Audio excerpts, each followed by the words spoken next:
buçin bu CHI. Bu CHI. Po.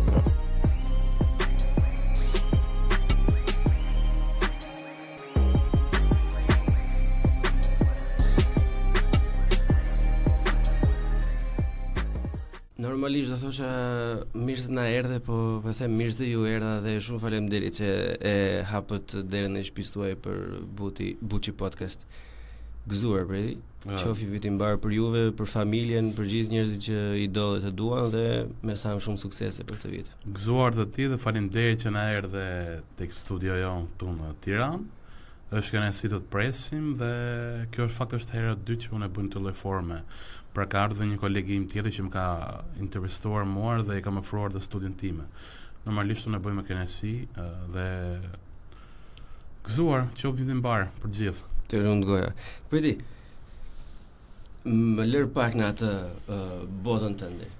Sepse unë të kam njofur për shkak të Matiasit që më thanë që do të flasësh me një person të kualifikuar dhe që di se çfarë flet për disa tema që janë do e mos të vështira, është Bredi, por në fakt backgroundin tonë nuk e njoh shumë. Dhe si unë më edhe të gjithë dëgjuesit e shikuesit. Është qartë. Atëherë unë jam Brejton Xhavara, kam mbaruar studimet e larta për gazetari, po ashtu edhe master profesional për gazetari investigative, që nga viti 2014 unë jam angazhuar si aktivist për çështjet e Romës dhe egjiptiane, kryesisht në Tiranë, në fusha ndryshme si strehimi, shëndetësia, aksesi në drejtësi.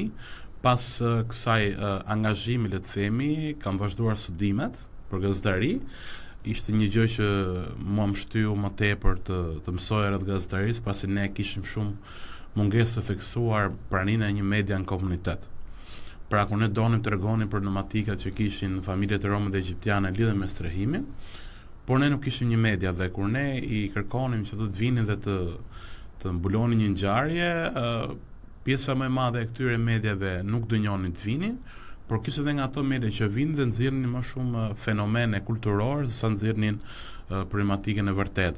Pra çdo kamer fokusohej tek, le të themi, tek fëmijët që nuk kishin të veshur mirë, tek fëmijët që kishin një korë bukë në dorë dhe nuk fokusoheshin tek problemi. Pra në atë kohë ne flisnin për çështjen e Selidës, ku 120 familje rome dhe jo rome priteshin që banesat e tyre të shembeshin nga qeveria asaj kohe, qeveria Rama 1, dhe me kryetar bashkie Lulzim Bashën në ato kohë të Partisë Demokratike, por askush nuk e trajtonte në media këtë lloj problemi. Ky është një nga ato që më shtyu më tepër të vazhdoja studimet për gazetari, dhe jo të saj kohe që unë edhe studioja, edhe punoja, edhe pasqyroja realitetin siç ishte në terren, fillova duke marrë më shumë eksperiencë lidhur me raportimin komunitar, raportimin e angazhuar, por edhe këto trajnimet që kam kryer brenda dhe jashtë vendit kanë shërbyer shumë për të forcuar më shumë dhe për të marrë më shumë eksperiencë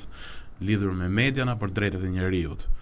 Pak a shumë kjo është një, le të themi, një bio e shkurtër e imja, tani që prej 5 vitesh, le të themi, ekziston Community Reporters Albania, e cila është një organizatë mediatike e fokusuar plotësisht për familjet rome dhe egjiptiane në gjithë Shqipërinë, por jo vetëm. Prej 5 vitesh ne jemi duke kryer të lloj pune, duke angazhuar në komunitet dhe duke i dhënë më shumë mundësi dhe për të fuqizuar familjet rome dhe egjiptiane në media, duke kërkuar zgjidhje për problemet e tyre që janë në çdo ditë në familjet e tyre. Pak a shumë kjo është gjë shumë e shkurtër. Po, sa vite bëhen gjithsej që merresh me këtë punë? Po futemi tek viti i 12 që angazhohem. E cila ka qenë ndihma më e madhe ose më saktë shumës, nga cilat anë kanë ardhur ndihmat më të mëdha dhe më kryesorja më të sinqerta, ato më thonë jo vetëm këndi i kamerës për të shitur klikime. Kur thua ndihma, për çfarë ke fjalën?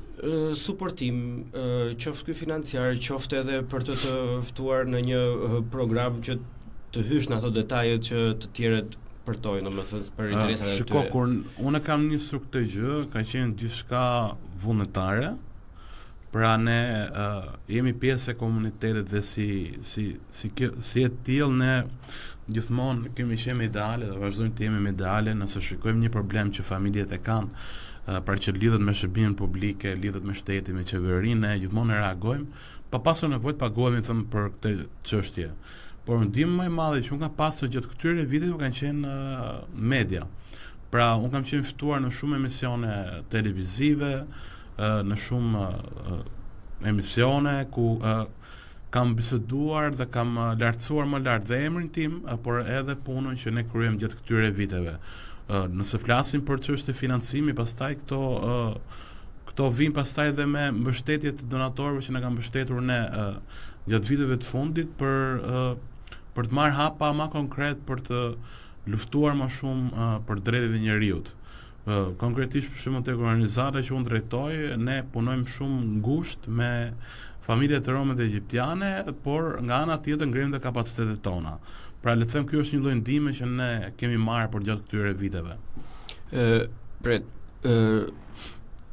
Sidomos për ne që jemi larg, si emigrant, informacioni që marrim shumë herë shumë i kuruar dhe nëse do të marrësh informacion sakt do të gërmosh vetë gjithë kohës. Dhe ndodh që shpesh herë bie pre këtyre rubrikave të shkurtra me këto titujt që nuk kanë asnjë lloj shpine nga pas.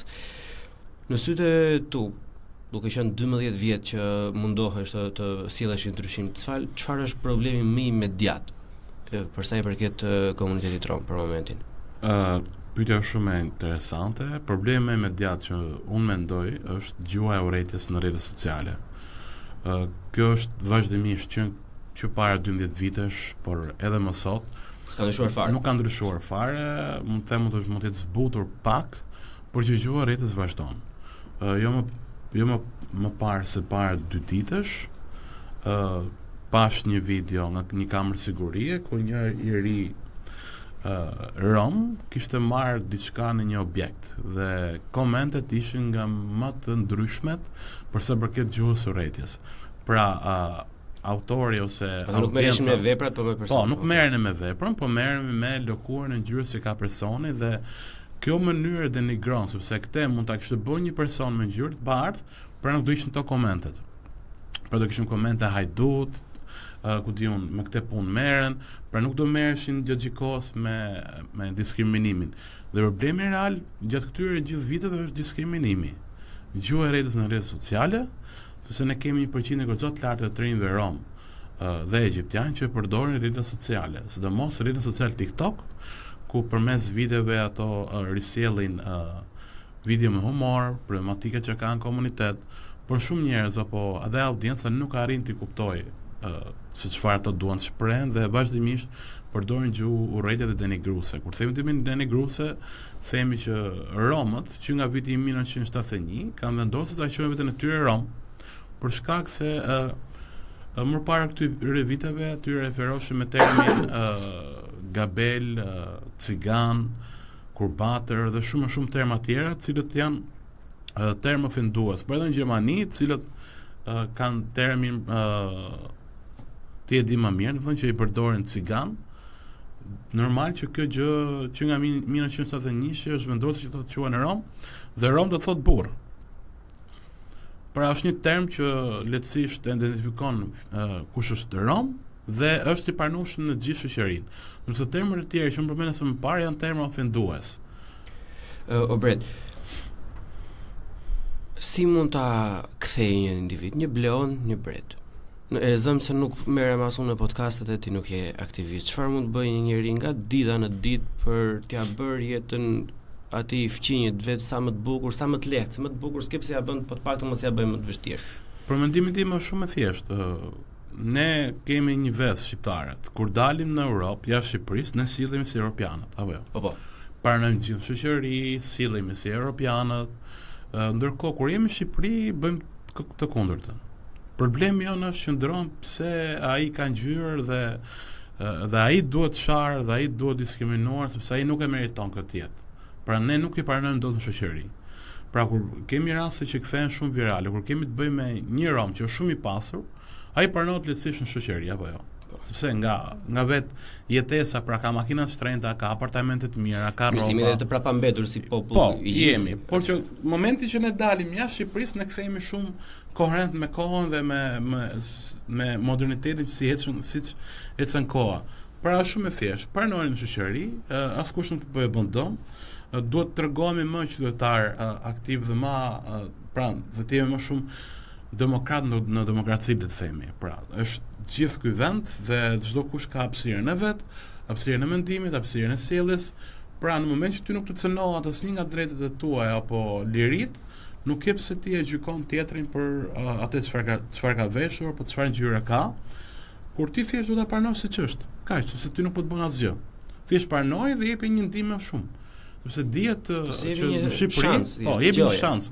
Sepse në Shqipëri niveli i ulët arsimor ka bërë që Romët për shumë vitesh kenë le të themi analfabetizëm më të madh në Shqipëri. Dhe për shkak të kësaj natyre, kësaj rrethane, nuk kanë dhe punën më të mira në Shqipëri dhe bëjnë punën më të rënda dhe më të rëndomta që gjenden në Shqipëri. Pra duke filluar që nga pastrimi i qytetit, mbetet riciklimi i mbetjeve, dhe punë të tjera të ndryshme që cilëson punën më të rënda dhe më të vështira.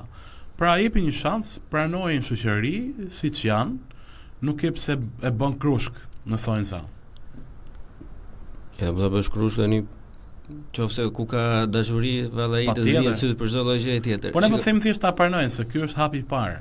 Se pastaj ne janë këto ndasit e tjera që nuk bëj krushk kur me një Rom, sepse ato janë në Rom, ato jetojnë keq.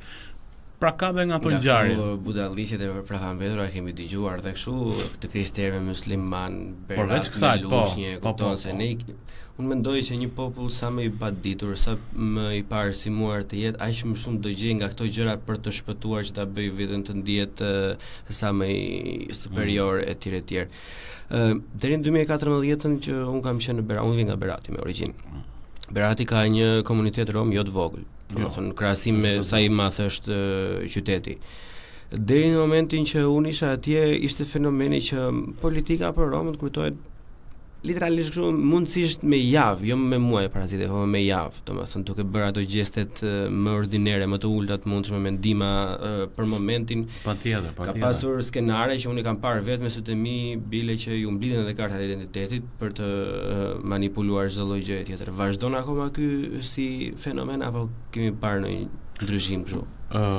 Ky si fenomen vazhdon dhe kjo është e faktuar, jo vetëm nga ne si media apo si organizata, por edhe nga faktorin ndërkombëtar siç është OSBE Odiri në Shqipëri, i cili në raportet e tij nxjerr gjatë kohës që Romët janë pre e blerjes votës, shantazhit votës dhe intimidimit. Ne kemi pasur mundësinë fal mbështetjes që kemi marrë nga donatorët si European Advocacy for Democracy, që kemi vëzhguar zgjedhjet 2 herë dhe pra kemi shtrirë në 5 qytete, në Berat, në Fier, në Tiranë, në Durrës dhe në Elbasan dhe kemi gjetur këto shkelje. Pra që vota e antarëve të minoritetit të Rom është lehtësisht e bleshme, lehtësisht e intimidueshme dhe lehtësisht e shantazhueshme. Kjo për shkak sepse siç ne e folëm që nuk i mirpresim shoqëri, nuk i fusim ata në rrethin ton, edhe është akoma lehtë që atyre t'ia blesh votën pasi nuk kërkojnë llogari. Pra, dhe ky është një problem tjetër që ndodh me bashkitë apo me kryetarët e bashkive që ne hasim probleme. Sa herë që ne shkojmë në Berat, sepse Berat është një nga zonat që unë e kam në punën tonë dhe shkojmë aty që vizitojmë familjet, po shkruajmë dhe artikuj, investigime. Hasim problemin me bashkitë. Bashkitë janë mësuar që ti mos kërkosh llogari. Dhe në momentin që vjen dikush nga Tirana, nga kryeqyteti dhe shkruan një artikull për Romët e Moravës dhe kërkon llogari, aty pastaj fillon dhe çdon problemi që kur u bën këto të ngrihen dhe të kërkojnë llogari për problemet që këto kanë. Po, le të themi diçka që të paktën Berati është një nga ato 7 bashkitë që ka planin lokal të miratuar për Romët dhe egjiptianët, pra për integrimin e tyre. Dhe ka shumë fusha aty brenda që synojnë përmirësimin e jetesës të këtyre minoriteteve. Por ndodh që shpesh këto fusha lihen arres dhe justifikohen me që ne nuk kemi buxhet dhe fond për të shtruar rrugën apo për të shtruar rrugën e vagazat për të vendosur ndryshim publik. Pra, ti po kërkon thjesht një të drejtë publike që e meriton çdo individ, qoftë jo rom. Dhe vazhdon, kjo vota vazhdon. Pra ne jemi edhe 4 muaj në ndaj nga zgjedhjet parlamentare dhe kjo që të vazhdoj. Jo vetëm këtë. Besoj do fillojnë tash, do rritet pak ndjeshmëria kjo fasada. Patjetër, ne këtë synojmë, ne synojmë që paktën me që janë zgjedhjet se edhe vetë njerëzit thonë. Jo vetëm Romën, për gjithë, që një 4 vite ne kemi investime. Dhe më të shpresojmë që bën ca punë të mira. Një tjetër problem që lidhet me politikën, po është më shumë ekonomik dhe që siguron mbarvajtjen e gjitha brezave ose një familje ndër breza, për shembull. Duke u nisur që nga ligji 751, por dhe nga problemet vllavrasi që ne shohim për ditë pa dallim ngjyresh në çdo cep të Shqipërisë, më një problem shumë i vështirë. Unë nuk kam informacion dhe doja vërtet të dija, domethënë që si është situata e pronave. Qoftë kjo shtëpi, qoftë një copë toku kanë të mbjella, apo ku dëgjoj një magazin ku kryejnë ato aktivitetet e tyre. Janë më të thella problemet se sa pjesa më e madhe e popullsisë apo? Jo, kjo është besoj se është normale, por ka probleme tjera që prej shumë kohë, që nga viti 2005 kur ka filluar procesi i legalizimit pronave, ende më sot nuk i kanë marrë tapit, le të themi, për certifikatën e pronësisë. Ky është problem jo vetëm për romët, por për gjithë shqiptarët. Pra nuk ka pasur problem të kësaj natyrës që me biseduam, por thjesht ekzistojnë këto probleme që ka vonesa shumë.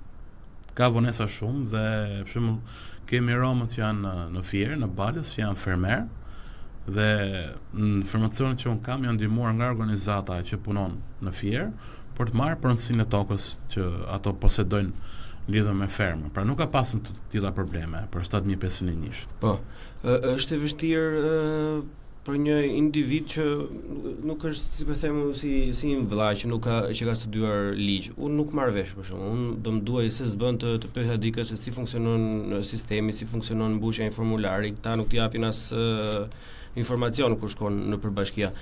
Është e vështirë të informosh të gjithë personat që kanë nevojë për këtë lloj shërbime, edhe si e bëni domethënë? Po, kjo është shumë e rëndësishme. Që nga 2018 kur qeveria lançoi programin e Albania, programin qeveritar, ishte një risi për gjithë shqiptarët, por një problem shumë i madh për familjet e varfra, jo vetëm rome. Po, me që ne po flasim për moshat e treta. Po, për moshat e treta. Shumë problemet më të mëdha ishin që familjet e varfra nuk posedonin një smartphone, apo një laptop, apo një kompjuter në banesat e tyre, apo edhe internet. Ne për gjatë 2018 deri më sot kemi arritur të identifikojmë shumë problematikat që thellon ende për lidhur me marrë shërbime publike.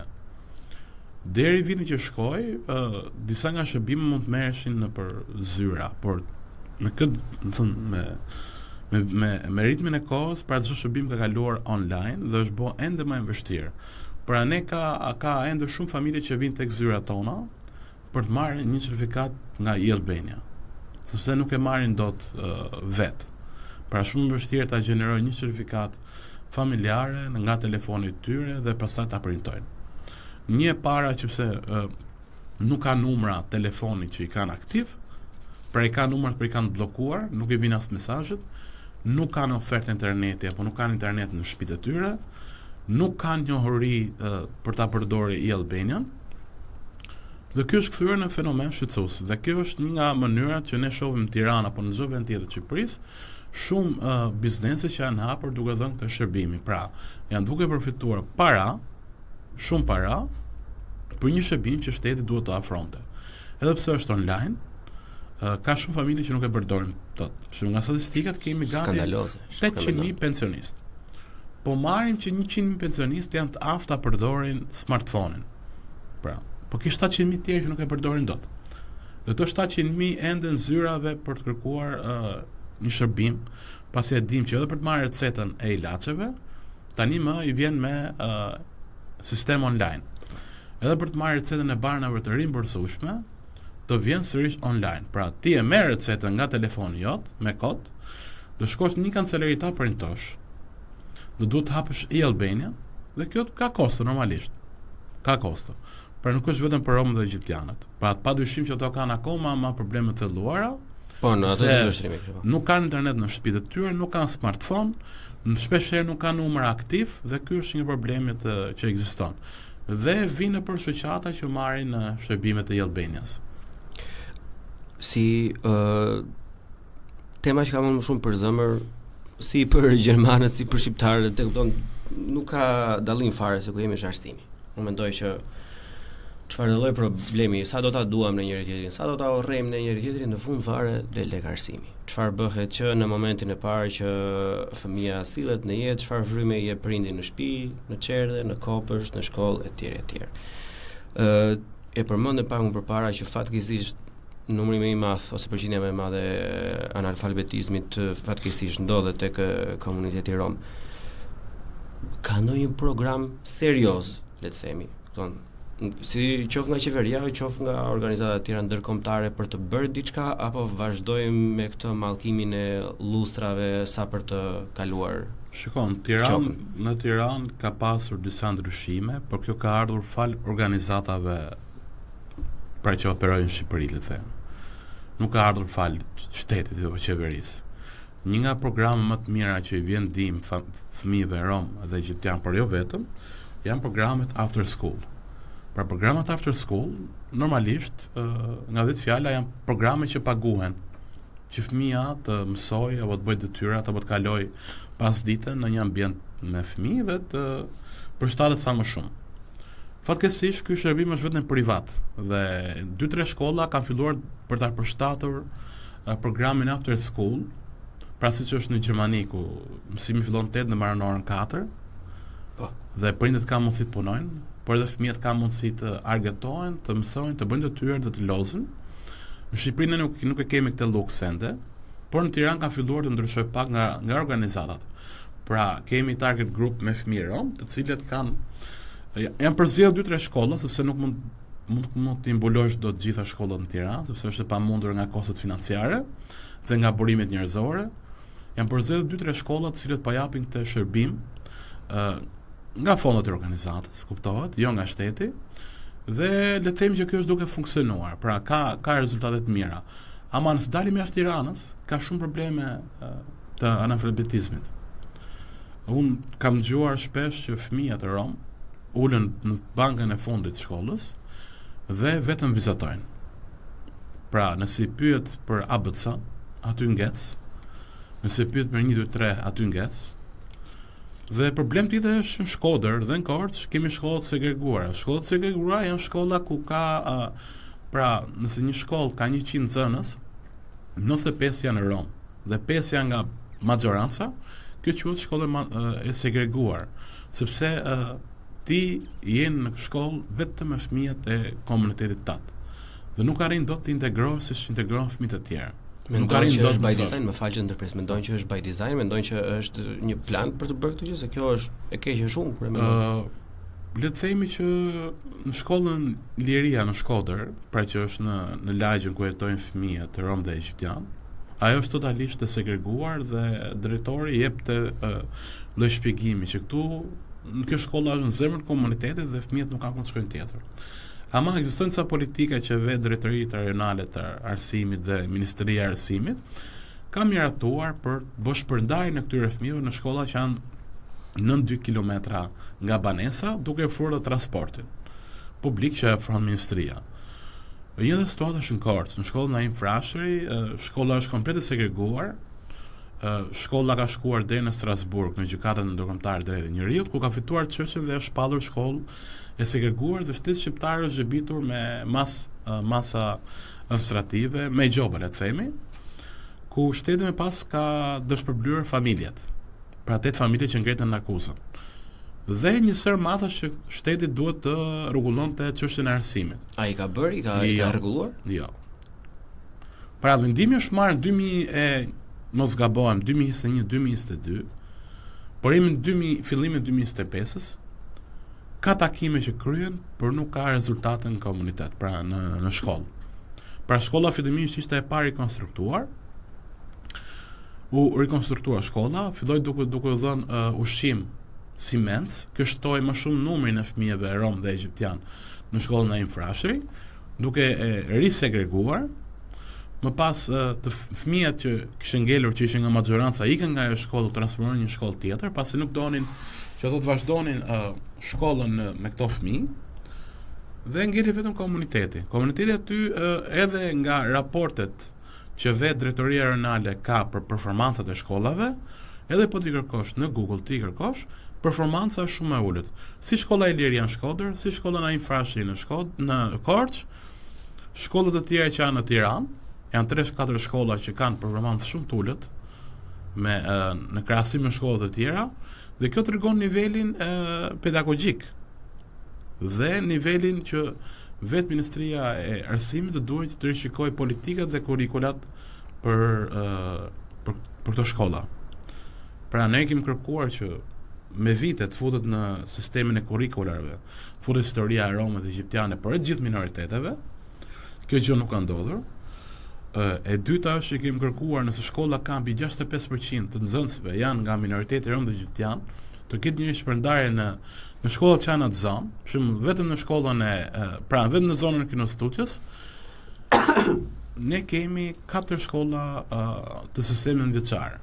4 shkolla. Që këto 4 shkolla mund të bashkëpunojnë me njëra tjetrën dhe të kenë një shpërndarje të drejtë të numrave, në mënyrë që të kemi një lloj barazie dhe një lloj integrimi sa më i qartë dhe i drejtë për fëmijët. Formalisht, përditshmëria e tyre sa më shumë kontakt kanë me njëri tjetrin. Dhe problemi tjetër është që fëmijët mbarojnë vetëm klasën e 9 dhe gjimnazin e ndërpresën. Kjo ka 2-3 arsye, domethënë. Një nga arsyet është që vetë prindërit i heqin nga shkolla. Arsyeja e dytë është që nuk kanë mbështetje drejt për drejt nga shteti.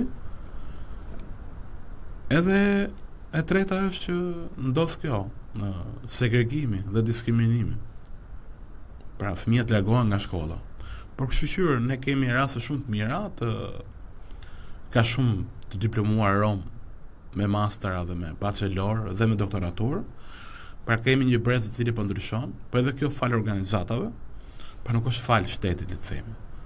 Shteti ka ofruar një kuotë që ofron universitetin falas, vetëm për romë dhe egjiptianët, dhe për gjysmimin e tarifës për masterin. Për mendimin tim është e pamjaftueshme se ti do të diçosh njëri deri atje. Do t'ja hapësh mundësinë që ai të vejë në shkollën e lartë, edhe siç ti sa më përmendë, nëse ata nuk vazhdojnë pas klasës 9-sh të gjitha kuotat e tjera. Unë një pyetje të fundit kam,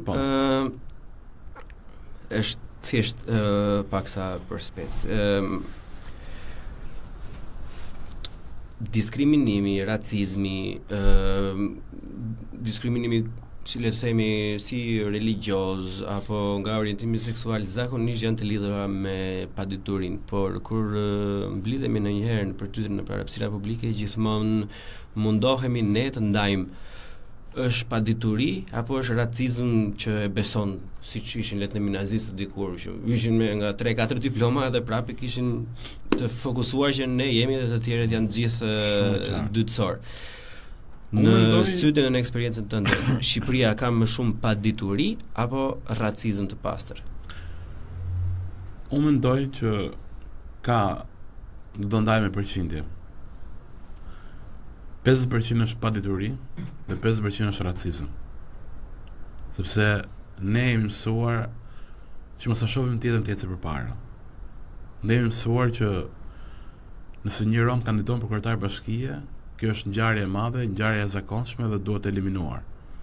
Pra në kuptimin figurativ të fjalës. Po. Pra se kishin Barack Obama president të Amerikës 2 mandate, tek ne kjo gjë nuk ndodh. As kryetar bashkie, as kryeminist, le të themi. Prandaj të them që është 50% padituri, sepse shqiptarët nuk pyesin, nuk shfaqin interes për kulturën. Por ka vetëm disa njerëz, le të themi, që kanë jetuar në lagje me këto minoritete dhe ja din kulturën dhe jetën, dhe është një shprehje që hajde vish një këpucët e mia dhe të tregoj si është jeta ime. Pra, unë duhet të ndaj 50% është padituri dhe 50% është racizëm. Sepse ne kemi pas shumë raste ku edhe kur kërkojmë punëtor, shkruajnë në njoftime, kërkojmë punëtor pasardhësia jo me ngjyrë. Seriozisht, ka ndodhur vërtet. Po, ka ndodhur vërtet në Elbasan. Dhe si Ky kjo ngjarje, skandaloze. dhe si kjo ngjarje ka shumë që ne të dy nuk i dim fare dhe që njerëzit e vuajnë në petkun e tyre. Dhe prandaj thash në fillim që romët, kryesisht dhe egjiptianët, bëjnë punët më të rënda që janë në qytet. Më fal, këta a gjë bide të pakta sidomos kur i bën një foto atij njoftimit? Se Po, minimumi duhet po. marrë një mas. Po, sa do patjetër. vogël. Pra komisioneri për mbrojtjen nga diskriminimi ka si detyrim të hetojë dhe më pas të vendosë gjop në rastin që ky biznes po themi nuk reflekton mbi rekomandimet që jep komisioneri. Pra kemi edhe institucionin e komisionerit për mbrojtjen nga diskriminimi, i cili është shumë i afërt me njerëzit, pra ka pasur raste shumë të mira që ka dhënë raste diskriminimi dhe këto shërbejnë si referencë për të ardhmen. Por që zakonisht ne shqiptarët veprojmë pa dieni dhe pa dituri. Dhe gjatë gjithë kohës që unë punoj paktën për 5 vitesh tek Community Reporters Albanians, një nga qëllimet e mia ka qenë t'i tregojmë shqiptarëve kush jemi ne dhe kush janë problemet që ne kemi, kultura, historia ne. Jo. Dhe unë shikoj në çdo lajm që ne publikojmë ka shumë reagim racist. Për nëse ne shkruajmë për romët e Moravës, aty ka njerëz që shkruajnë këtë punë kanë, janë mësuar në të lloj forme, pse nuk shikoni dhe lajmet e tjera. Pra ne po flasim për një komunitet i cili është vulnerabël në Shqipëri, të cilët kanë nevojë për mbështetje që dalin nga ky hendek. Shiko, mua kjo skamja mendësore më shkatron fare, domethënë se pse nuk shikoni lagjet e tjera, po më bëhet tillë. Ç'pun kam unë, tani nuk do bësh gjithmonë thjesht njerëzit duhet të jenë aktiv në botën europiane, në botën perëndimore, njerëzit janë aktiv dhe reagojnë në forma të ndryshme për problemet që ata kanë. Edhe në Shqipëri, ky ka qenë një nga qëllimet tona për shumë kohë, Shqipëri 12 vjetësh. Ne duam që njerëzit të reagojnë për problemet që kanë. Nuk duam të them që të thonë që ne nuk na dëgjon kush. Po, mjaftojnë 2 apo 3 njerëz të reagojnë për një problem të njëjtë, do ketë ndryshim, sepse kështu e masim dhe transparencën dhe llogaridhënien e bashkive apo qeverisë kundrejt qytetarit. Ndryshe pastaj ky vend është siç jeti në Gjermani që ke ikur, shumë shpejt do ikin shumë njerëz të tjerë. Dhe do ngeli si vend për tu pensionuar.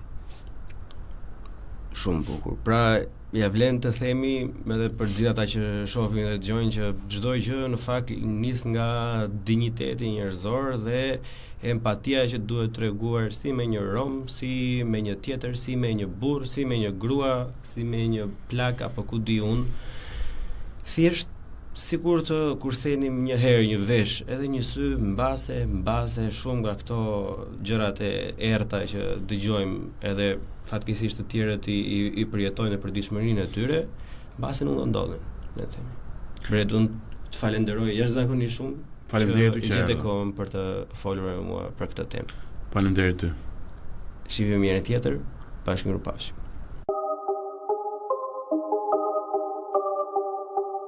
Ka dalë super podcast i jepet dorë me rëshqis.